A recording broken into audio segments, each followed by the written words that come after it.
Tennis star Sania Mirza, Pak మాజీ cricketer Shoaib Malik విడాకులు ఇప్పుడు సంచలనంగా మారింది. హైదరాబాద్ కు చెందిన సానియా 2010లో పాకిస్తాన్ కు చెందిన షోయబ్ మాలిక్ ను ప్రేమ వివాహం చేసుకుంది. హైదరాబాద్ లో ముస్లిం సంప్రదాయం ప్రకారం వీరిద్దరి వివాహం జరిగింది. అయితే కొన్ని సంవత్సరాల క్రితం వీరిద్దరూ విడిపోయినట్టు ప్రచారం జరగగా ఎలాంటి అఫీషియల్ అనౌన్స్మెంట్ రాలేదు. కానీ తాజాగా షోయబ్ మాలిక్ పాక్ నటి సనా జావేద్ ను వివాహం చేసుకుని సోషల్ మీడియాలో పోస్టు పెట్టడంతో అభిమానులు ఒక్కసారిగా షాక్ అయ్యారు. ఆ తర్వాత సానియా మిర్జా తండ్రి విడాకులపై అఫీషియల్ స్టేట్మెంట్ ఇచ్చారు. అయితే విడాకుల తర్వాత సానియా మిర్జా భరణంపై తీవ్రంగా చర్చ జరుగుతోంది. భారత్లో సెక్షన్ 125 ప్రకారం పెళ్లైన జంటలు విడాకులు తీసుకుంటే ఆ భర్త భార్యకు భరణం ఇవ్వాల్సి ఉంటుంది.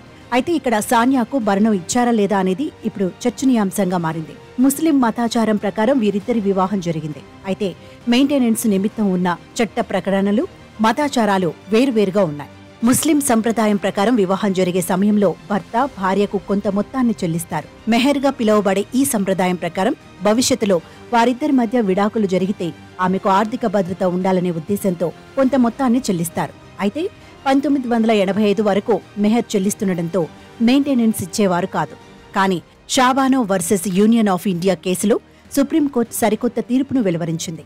సెక్షన్ 125 సిఆర్పిసి ప్రకారం మతాలకు అతీతంగా విడాకుల తదనంతరం మెయింటెనెన్స్ తీసుకునే హక్కు మహిళలకు ఉందని స్పష్టం చేసింది. విడాకులు తీసుకున్న తర్వాత కొంత సమయాన్ని ఇద్దత్ పీరియడ్గా వ్యవహరిస్తారు. అయితే ఆ సమయంలో మహిళ వివాహం చేసుకోకూడదనే నిబంధన ఉంది. ఆ పీరియడ్ వరకు ఆ మహిళకు ప్రతి నెల మెయింటెనెన్స్ ఇచ్చేవారు.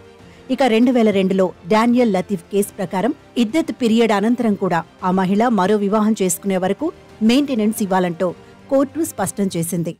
ముస్లిం మతాచారాలు వేరు, మెయింటెనెన్స్ నిమిత్తం చట్ట ప్రకారం ఉన్నటువంటి ప్రకరణలు వేరు.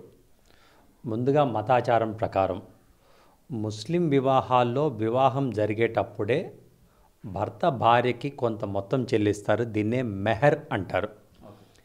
దీని ఉద్దేశం ఏమంటే రేపన్న రోజు విడాకులైతే ఆమెకంటూ కొంత ఆర్థిక భద్రత ఉండాలి అనే ఉద్దేశంతో ముస్లిం మతాచారాల ప్రకారం ఇచ్చేటువంటి మొత్తమే ఆ అమౌంటే మెహర్.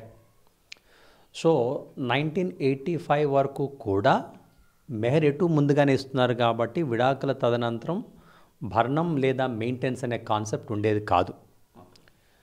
అయితే Shah Bano versus union of India అనే కేసులో సుప్రీంకోర్టు సెక్షన్ 125 సిఆర్పిసి అనేది మతాలకు అతీతంగా ఉన్నటువంటి రిలీజియన్ న్యూట్రల్ ప్రొవిజన్ అని చెప్పి డిక్లేర్ చేస్తూ 125 సిఆర్పిసి ప్రకారం హిందువులు అవ్వచ్చు, ముస్లింలు అవ్వచ్చు, క్రిస్టియన్లు అవ్వచ్చు, మతాలకు అతీతంగా ఏ మహిళ అయినా సరే విడాకుల తదనంతరం మెయింటెనెన్స్ పొందొచ్చు అని చెప్పి కోర్టు చెప్పింది. సానియా మిర్జా వేరే జాతీయుణ్ణి పెళ్లి చేసుకున్నా వారి వివాహం భారత్లోనే జరిగింది కాబట్టి ఇక్కడి వివాహ చట్టం అమలవుతుందని, ఇక్కడి చట్టం ప్రకారం సానియా మెయింటెనెన్స్ కోరే అవకాశం ఉందని న్యాయ నిపుణులు చెబుతున్నారు. అయితే విడాకుల సమయంలో సానియా మిర్జా తనకు ఎలాంటి మెయింటెనెన్స్ అవసరం లేదని చెప్పినట్టు తెలుస్తోంది.